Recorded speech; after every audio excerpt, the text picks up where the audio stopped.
Perguntar para o professor Joaquim Maná, chegou algum cabral aqui na sua praia também, professor Maná, ou ainda não?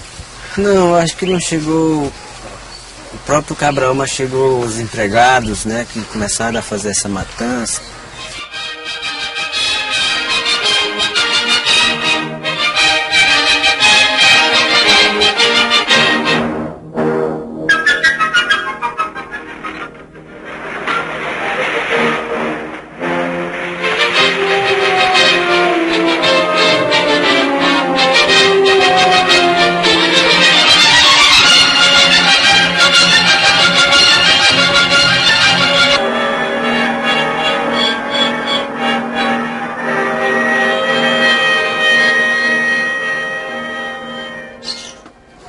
É por isso que a gente fala, porque os brancos falam que descobriu o Brasil, mas já tinha índio.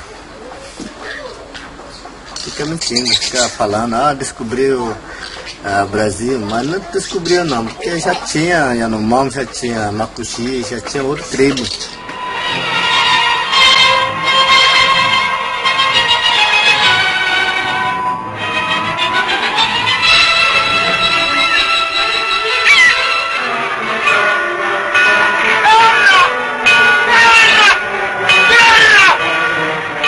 Essa história de Pedro Álvares, cavalo ter descobrido o Brasil, é a história deles, mas eu não acho, porque quem estava no Brasil primeiro são índios, então eu acho que quem descobriu o Brasil mesmo foram eles.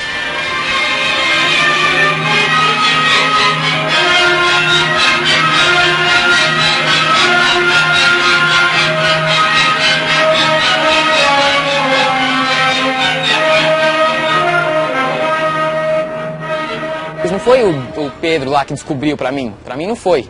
Ele só achou aqui o Brasil.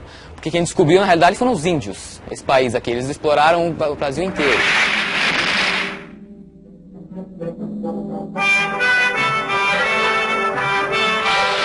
A história que os brancos deixou para os seus filhos foi uma história, assim, enfeitada, né?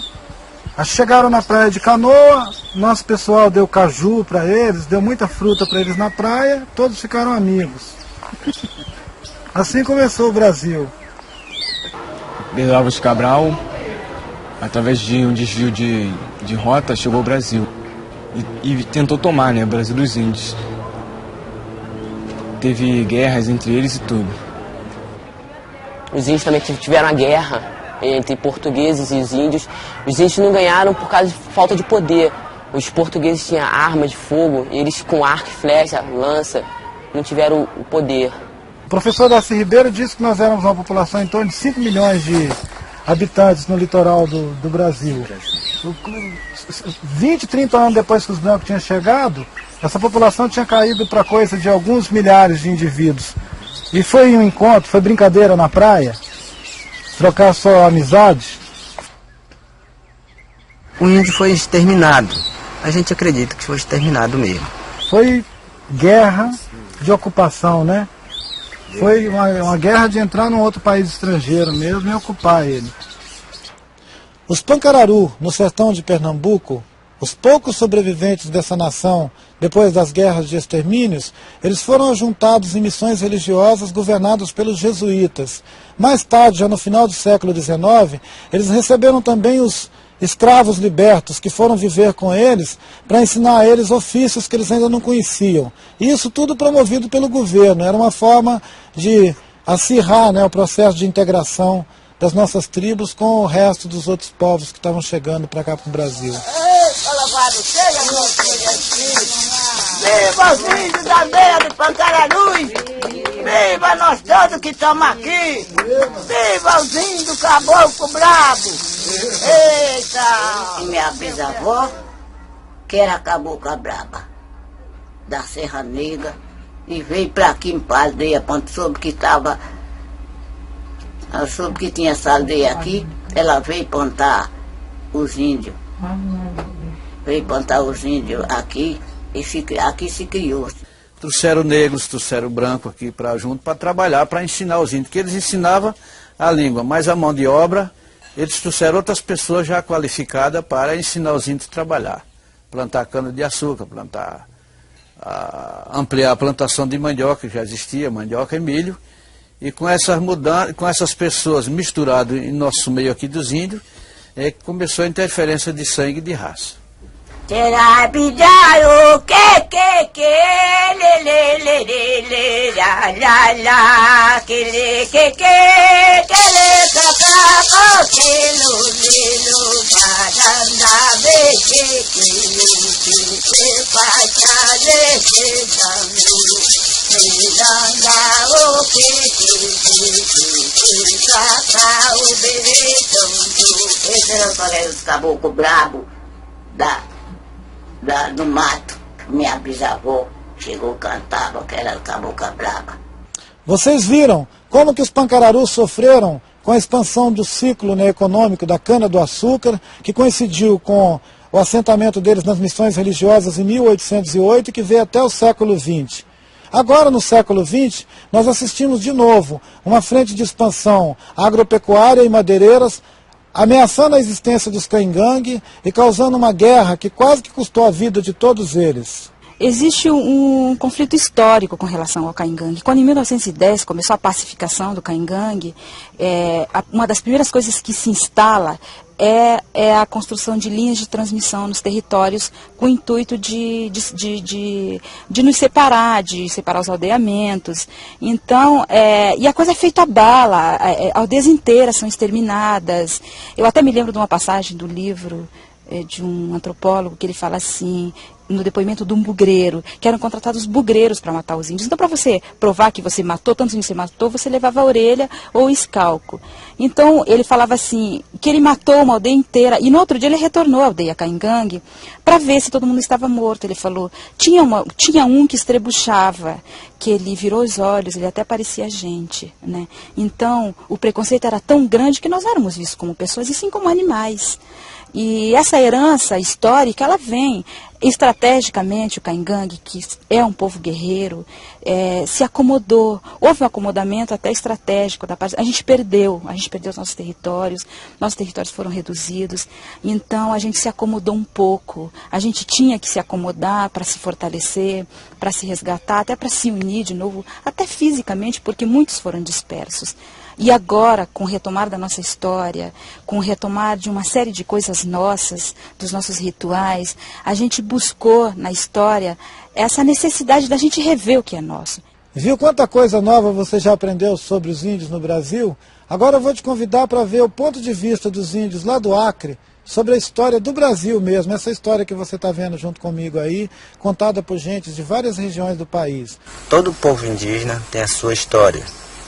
A história de vida, a história do trabalho, a história da terra, a história da tradição e a história de todas as convivências daquele povo indígena. E com isso nós tentamos fazer um material que se dá o nome História Indígena, onde está todas as informações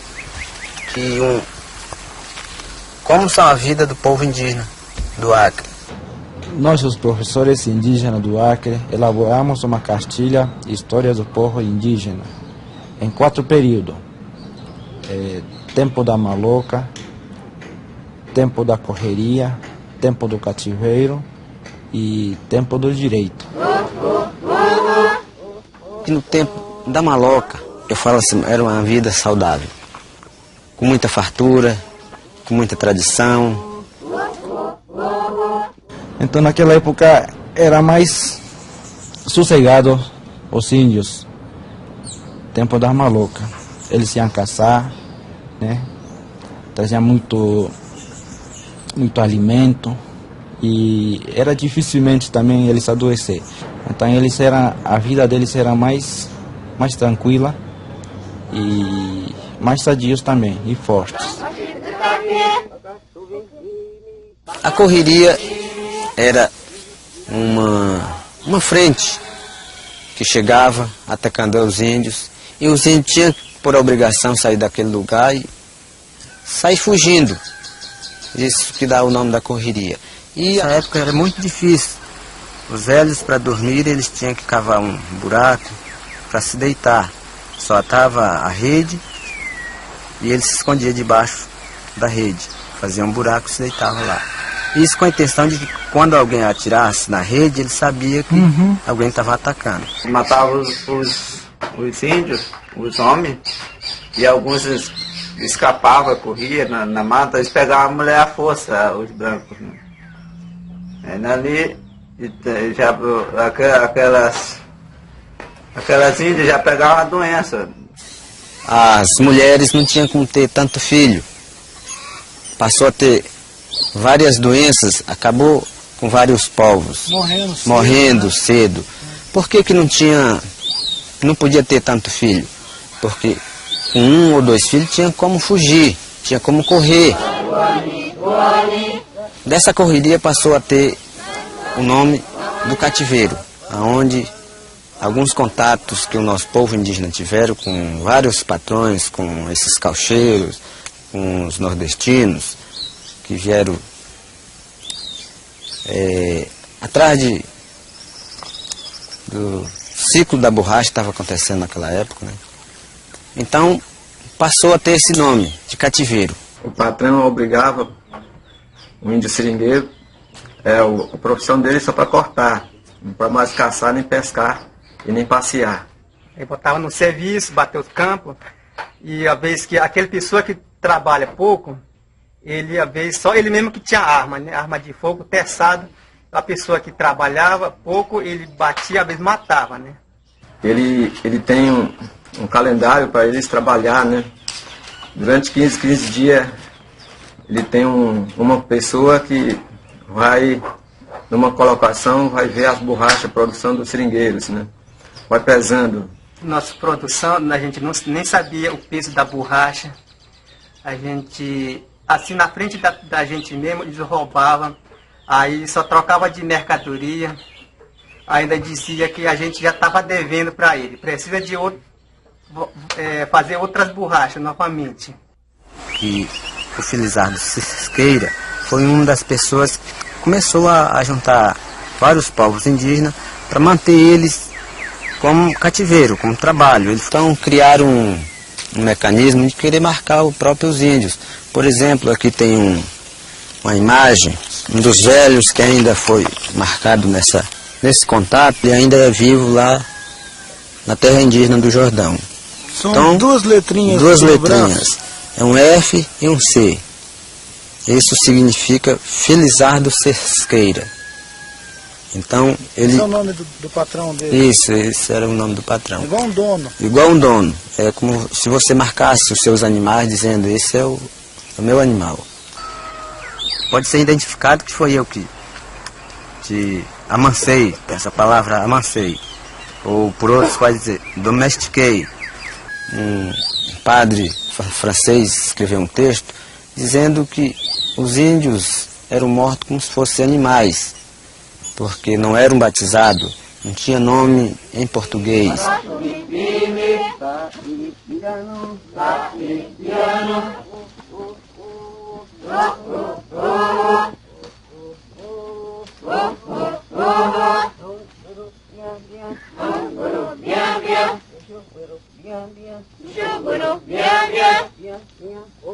Eu tenho visto que esses direitos que a gente conseguiu, que a gente manteve fixo, de você ter uma terra demarcada, ter uma escola na aldeia, ter um agente de saúde na aldeia e ter agentes de águas florestais que estão também se formando para trazer outras alternativas.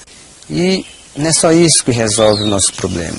A gente vai conquistar muito mais direitos, como direitos da cidadania que falam, das melhores condições da cidadania, e que o povo indígena também precisa. Já tem vários direitos conquistados, mas precisamos conquistar muito mais ainda.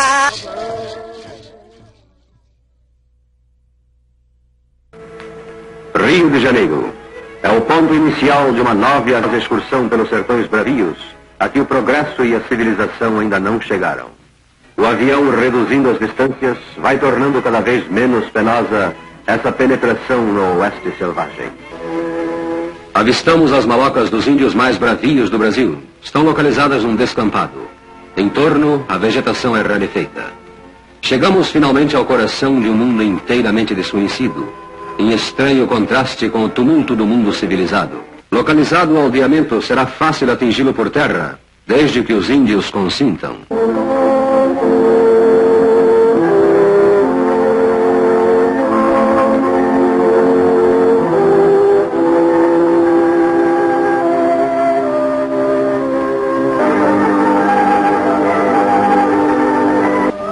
O feiticeiro da tribo leva a mão à boca para afastar os maus fluidos. O guerreiro Chavante se submete aos martírios de uma camisa.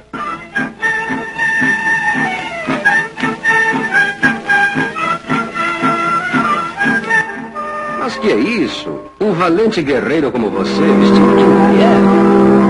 Quando lhe ouvem o ruído, ganham a distância, gesticulam e embrenham-se na mata.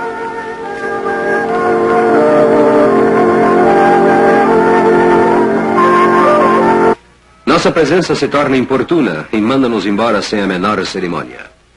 Declaram, porém, que agora são amigos e que os brancos jamais serão outra vez massacrados nos limites daquela imensa região governada pela nação chavantina. Sobrevoamos mais uma vez o aldeamento dos Chavantes. Entramos em contato com os índios, mas nosso principal objetivo ainda não foi alcançado. Não conseguimos entrar nas malocas. No entanto, estamos certos de que, numa nova expedição, seremos hóspedes nas cabanas chavantinas.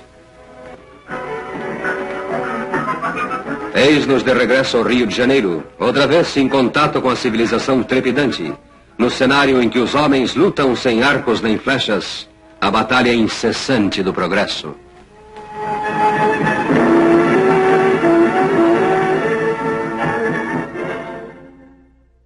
Neste filme, você viu o contato com o povo chavante na região centro-oeste brasileira na década de 50. Na década de 70, com a abertura da Transamazônica, da Perimetral Norte e de uma outra estrada chamada BR-364, que vai de Cuiabá até Rio Branco, todas as tribos que estavam no caminho sofreram um impacto enorme, que você vai poder ver agora nas imagens dos primeiros contatos desses povos com as frentes de expansão na década de 70.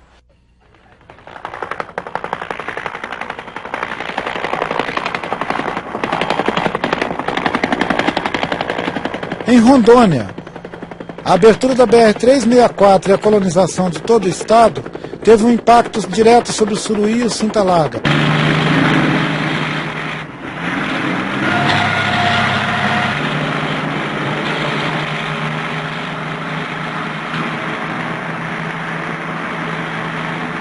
Bandeira. Bandeira.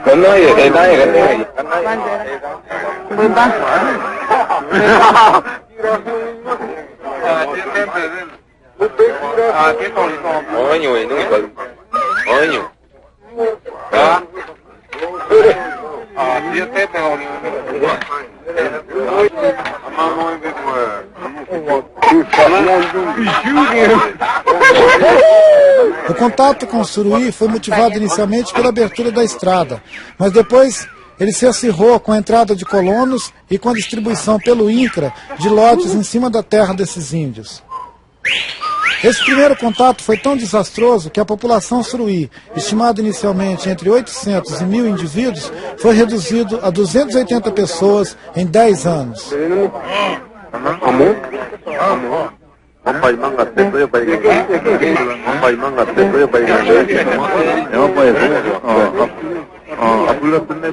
Para o Cinta Larga, o dano do contato não foi muito diferente. Eles foram distribuídos em 3 reservas indígenas, uma longe da outra, porque sequer tinham conhecimento de que eles eram o mesmo povo, uma mesma etnia, e distribuíram eles em áreas separadas, onde eles sofreram com as epidemias e a pressão dos colonos em volta dos seus territórios.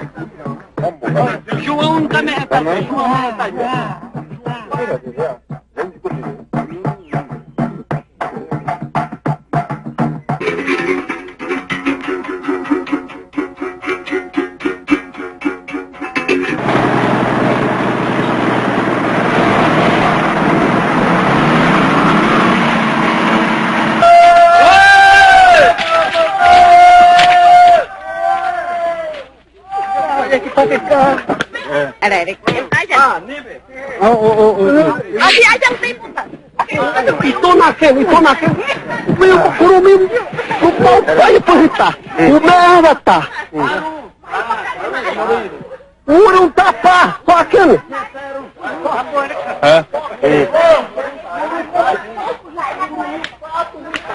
Vou mandar. Vai parir um mais, mozinho. Vai parir um mais, mozinho. A abertura da Transamazônica atingiu muitos povos no seu recorte, entre eles os Paracanã, que tiveram uma perda enorme na sua população e anos mais tarde ainda tiveram parte do seu território inundado pela hidrelétrica de Tucuruí. Essa série de contatos que nós assistimos nas últimas décadas, elas foram responsáveis por uma mortalidade de mais de 80% da população de todas essas tribos que vocês conheceram agora. Isso foi um verdadeiro genocídio na história do Brasil.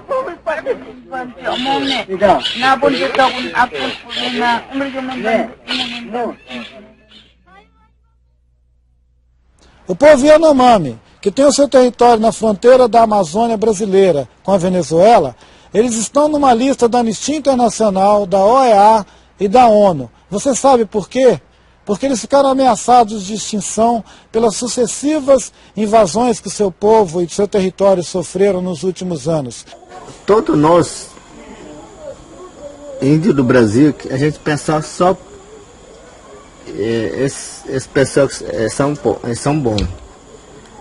Porque eles ofereciam alguma coisa, roupa, sandália, rede, panela, faca, tudo que eles davam para os velhos. Aí os índios não aceitaram. Aí pegaram a doença.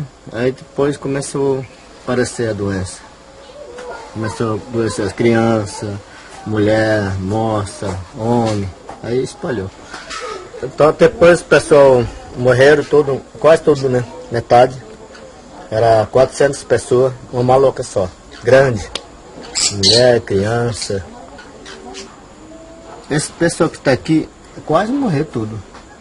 Então, esse aqui que sobrou. Até essa vez que a minha mãe morreu. Foi nessa vez? Minha mãe, minha tia, minha irmã. Nessa vez que ele morreu. As outras malocas que estavam mais As outras malocas também pegaram. Pegaram. Porque eu não fui correndo outro maloca. Levar. Já tinha doença no corpo, chegou no maloca e transmitiu. Até eu fiquei doente. Quase morre. Mas eu não morri porque eu não quis morrer. Longe dos outros. Longe dos outros. Aqueles que não saíram do maloca morreram muito. Eu fiquei vivo para contar a história.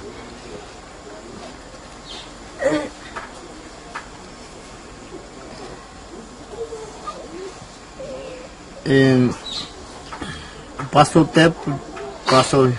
tempo de novo. Ano 76, 77. Entrou garimpeiro. Muita gente. Entrou a pé de Belo Rio, de Rodeira, e veio de avião e veio de helicóptero. Aí que espalhou. Até eu viajar para Brasília para falar com o presidente José Sarney. Aí o governo falar para mim, olha Davi, é muito difícil tirar garimpeiro. É muita gente. Não tem dinheiro, não tem helicóptero, não tem pessoa para ir lá. Tem, vocês têm muito dinheiro. Tem exército, né? Tem exército, tem avião, tem dinheiro, tem tudo. Tem que tirar todos os garimpeiros.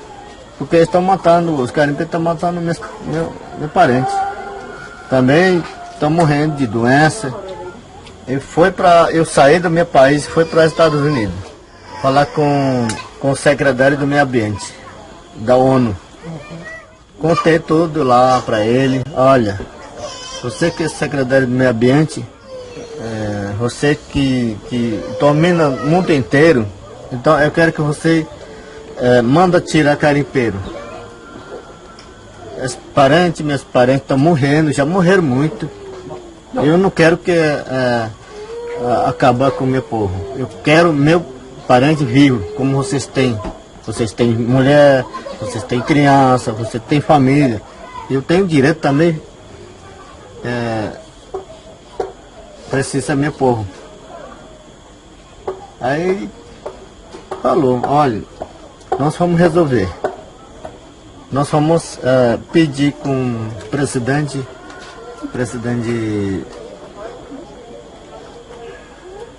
Collor de Mello, presidente Collor de Mello, olha, você tira garimpeiro, mandar embora todinho, você tem marca Arellano Mano, você tem dinheiro. Aí resolveram. Tirou o garimpeiro, explodiu todas as pistas de porco, só para fazer calmar a gente. Aí tiraram tudo, discutiram todas as pistas, tiraram todinho. Aí começaram a ter marcar.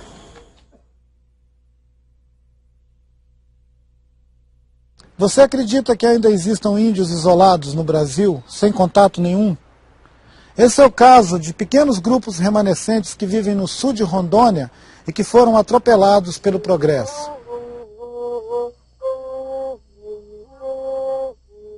Em 1974, quando o INCRA iniciou a abertura da gleba Corumbiara, as frentes de trabalho encontraram índios isolados ou sinais deles em 3 locais da região. O topógrafo encarregado de fazer a linha 145, ele voltou dizendo que não ia continuar porque ele viu vestígios de índios. Esse dado foi omitido pelo INCRA e os lotes foram leiloados. Em 1984, com a abertura das fazendas, madeireiros foram atacados na altura de Igarapé-Omeré. O senhor estava no dia da flechada? Estava.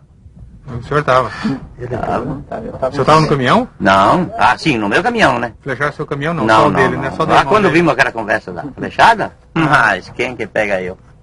Quando vi a flecha pegou na para-brisa.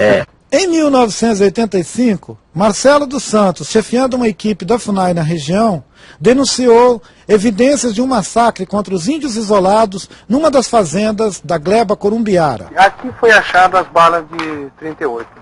O Pedro achou 2 balas de 38 aqui em cima. Aquilo ali é o resto das casas dele. Isso aqui é o que sobrou das casas. Um pedaço de panela aqui. Durante 20 anos, o governo ignorou a existência desses índios. E os fazendeiros continuaram ocupando seus territórios, inclusive fustigando os que sobraram, atirando neles, mandando bala. Os sobreviventes se refugiaram no resto de mata que as fazendas deixaram.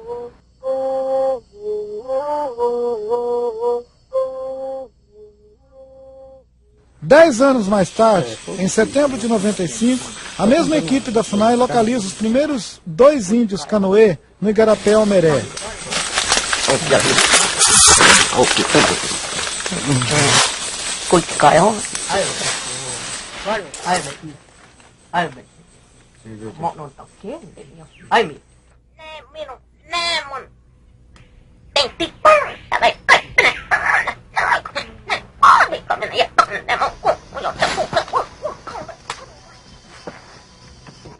Em outubro do mesmo ano, consolidou o contato com esse grupo, constituído por apenas 4 indivíduos. No mês seguinte, um grupo formado por 7 índios da família Tupari foi também localizado com a ajuda desses mesmos índios canoê. O velho Babá, índio Tupari, confirma a ocorrência de um ataque à bala, no qual foram mortos cerca de 10 índios, e reconhece os objetos recolhidos 10 anos antes.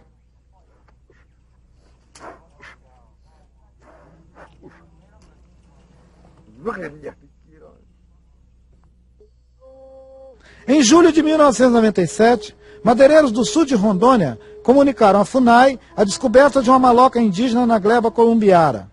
A equipe da FUNAI, acompanhada de 2 índios canoê, visita o local e constata, pelas características da maloca, se tratar de um grupo isolado de etnia ainda desconhecida. No interior da maloca, um buraco de 3 metros de profundidade, cercado de armadilhas, Em volta, as árvores estão marcadas com coroas. A 1.500 metros dali, foi encontrada uma derrubada clandestina, feita fora de época, e cada vez com mais vestígios.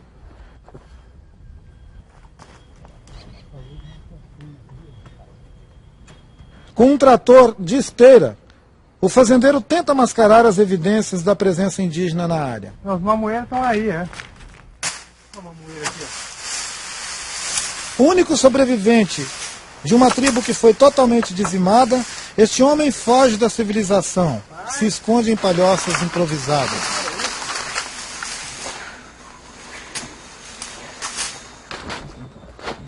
Na última tentativa de aproximação, ele ficou 6 horas acuado dentro de um abrigo. Vem aqui.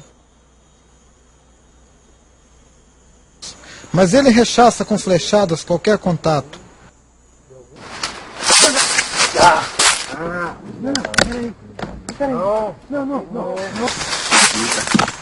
A equipe de contato foi embora e deixou a câmera ligada, escondida. 6 minutos depois, ele saiu fugindo pelos fundos do abrigo.